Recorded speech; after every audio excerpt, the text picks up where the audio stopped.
Assalamualaikum anak-anak, selamat pagi semuanya. Semoga kita semua selalu dalam kondisi sehat. Sekarang kita akan melanjutkan materi pembelajaran tentang reproduksi pada hewan.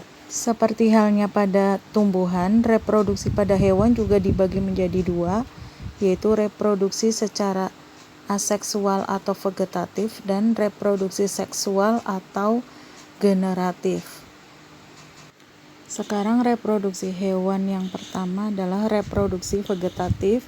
Bisa kalian lihat di buku paket halaman 45. Yang pertama adalah fragmentasi, yaitu individu baru terbentuk dari potongan tubuh induknya sendiri. Jadi nanti dia akan memutuskan bagian tubuhnya sendiri. Nanti tubuh yang terpotong akan membentuk bagian tubuhnya menjadi individu baru. Contohnya pada planaria dan cacing pipih. Dilihat di gambar bentuk planaria atau cacing pipih dan bintang laut. Reproduksi vegetatif yang kedua adalah tunas. Jadi bukan hanya tumbuhan saja yang bertunas, ternyata hewan juga dapat bereproduksi dengan bertunas. Contohnya pada hidra. Dilihat gambarnya. Di sini individu baru terbentuk dari bagian tubuh yang sudah dewasa. Nanti akan melepaskan diri dan membentuk individu baru. Seperti halnya pada tumbuhan pada pisang dan bambu. Reproduksi vegetatif yang ketiga pada hewan adalah partenogenesis, yaitu telur yang dihasilkan tanpa melalui proses pembuahan atau fertilisasi. Contohnya pada kutu daun, gambar yang pertama, kemudian kumbang atau lebah, gambar yang ketiga komodo, kemudian dilanjutkan di bawah ada ikan hiu, dan yang terakhir adalah kutu air. Itu beberapa contoh hewan yang mengalami partenogenesis. Selanjutnya bisa kalian lihat buku paket halaman 47. Di situ ada berdasarkan tempat terjadinya pembuahan atau fertilisasi dibagi menjadi dua. Yang pertama adalah fertilisasi internal. In berarti di dalam. Berarti pengertiannya pertemuan antara sperma dan ovum itu terjadinya di dalam tubuh induk betina. Itu terdapat pada golongan aves atau bangsa burung, reptil atau hewan melata, dan semua golongan mamalia. Ya, di sini dicontohkan gambar ayam, kemudian gambar kucing, dan beberapa contoh reptilia itu mengalami fertilisasi internal. In dalam berarti fertilisasinya di dalam tubuh induk. Selanjutnya yang kedua adalah fertilisasi eksternal. X berarti luar, bisa kalian lihat di halaman 47, yaitu pertemuan antara sperma dan ovum itu terjadinya di luar tubuh induk betina.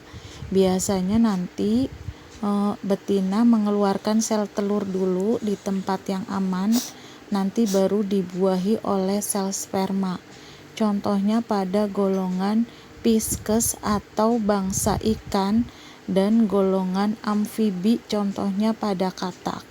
Itu mengalami fertilisasi eksternal. Kalian mungkin pernah melihat film Nemo ya.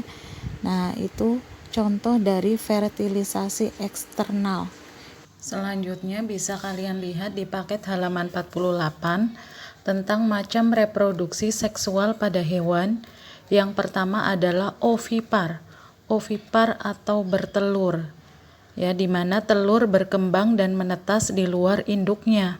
Yang kedua adalah vivipar atau beranak, di mana selama embrio nanti akan mendapatkan makanan dari dalam tubuh induk. Yang ketiga, ovovivipar, bertelur dan beranak, di mana telur dalam tubuh induk, tetapi embrio tidak mendapatkan makanan dari dalam tubuh induknya. Itu yang disebut ovovivipar. Jadi ada 3, ovipar bertelur, vivipar beranak, ovovivipar, bertelur dan beranak. Selanjutnya bisa kalian lihat gambar hewan yang mengalami reproduksi secara ovipar. Di situ ada ayam, burung, ikan, dan katak. Kemudian hewan yang mengalami reproduksi secara vivipar banyak sekali sebenarnya contohnya. Di sini ibu hanya mencontohkan kelinci, ya, monyet, singa, kucing, kambing, sapi, termasuk gajah, dan masih banyak lagi yang lain yang belum disebutkan. Selanjutnya contoh hewan yang mengalami reproduksi secara ovovivipar.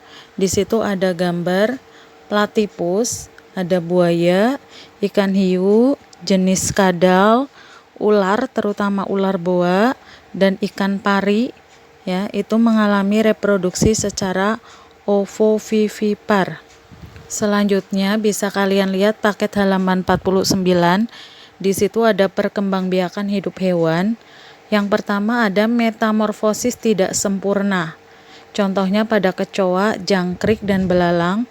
Tahapannya dimulai dari telur, nimfa, menjadi imago. Kemudian yang kedua adalah metamorfosis sempurna. Ya, contohnya pada kupu-kupu, nyamuk, katak. Itu karena mengalami perubahan yang sangat mencolok dari waktu kecil sampai dewasa. Ya, tahapannya dimulai dari telur, larva atau ulat, pupa atau kepompong, imago atau dewasa. Ya, itu perbedaan antara metamorfosis tidak sempurna dan metamorfosis sempurna. Selanjutnya bisa kalian lihat gambar metamorfosis pada kecoa. Yang pertama dimulai dari telur, kemudian nimfa atau kecoa muda, dilanjutkan menjadi imago atau kecoa dewasa. Biasanya perbedaan antara nimfa dan imago itu hanya sayapnya saja. Waktu nimfa belum bersayap, setelah imago sudah bersayap. Tapi strukturnya sama, ya, jadi perbedaannya sedikit. Itu namanya metamorfosis tidak sempurna. Selanjutnya bisa kalian lihat lagi metamorfosis pada belalang. Ya, dilihat dari telur, ya, nimfa, ya, nimfa tadi muda, ya. Tahapan nimfa itu banyak, kemudian menjadi dewasa atau imago. Jadi bentuknya sama, ya, hanya perubahan pada sayapnya saja. Itu namanya metamorfosis tidak sempurna. Selanjutnya bisa kalian lihat tahapan metamorfosis pada kupu-kupu yang mengalami metamorfosis sempurna karena mengalami perbedaan bentuk dan struktur tubuh yang sangat mencolok dari tahapan telur sampai imago atau dewasa. Tahapan metamorfosis kupu-kupu dimulai dari telur, kemudian menjadi larva atau ulat, selanjutnya menjadi pupa atau kepompong, selanjutnya berubah menjadi imago atau kupu-kupu dewasa. Itu tahapan metamorfosis sempurna pada kupu-kupu. Selanjutnya metamorfosis pada nyamuk juga mengalami metamorfosis sempurna, dimulai dari telur, ya, larva, ya, yang sering kalian lihat sebagai jentik. Kemudian mengalami pupa, dilihat bentuk pupa pada nyamuk. Kemudian terakhir menjadi imago atau dewasa. Itu daur hidup nyamuk yang mengalami metamorfosis sempurna. Selanjutnya adalah metamorfosis sempurna pada katak, dimulai dari telur, ya, kemudian berudu, menjadi berudu 2 kaki, ya, berudu tapi sudah berkaki. Kemudian berudu 4 kaki, ya, katak muda, kemudian menjadi katak dewasa.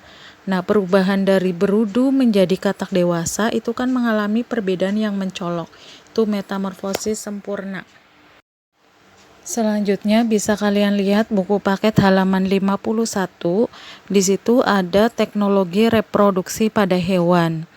Di sini yang digunakan adalah teknik inseminasi buatan, yaitu memasukkan sperma jantan ke dalam saluran reproduksi betina dengan bantuan alat namanya inseminator. Ya, karena alat yang digunakan berupa jarum suntik, maka sering disebut juga kawin suntik. Ya, tujuannya untuk mendapatkan ternak yang unggul. Contoh, misalkan sapi lokal nanti dikawinkan dengan sapi unggul dari luar, ya, untuk mendapatkan sapi yang lebih baik lagi atau lebih produktif lagi. Demikian penjelasan tentang reproduksi pada hewan. Ya, tadi sudah dijelaskan reproduksi secara vegetatif dan secara generatif. Mohon disimak dengan baik. Silahkan kalian mengerjakan soal yang sudah disediakan. Jaga selalu kesehatan kalian. Wabillahi taufik wal hidayah. Wassalamualaikum warahmatullahi wabarakatuh.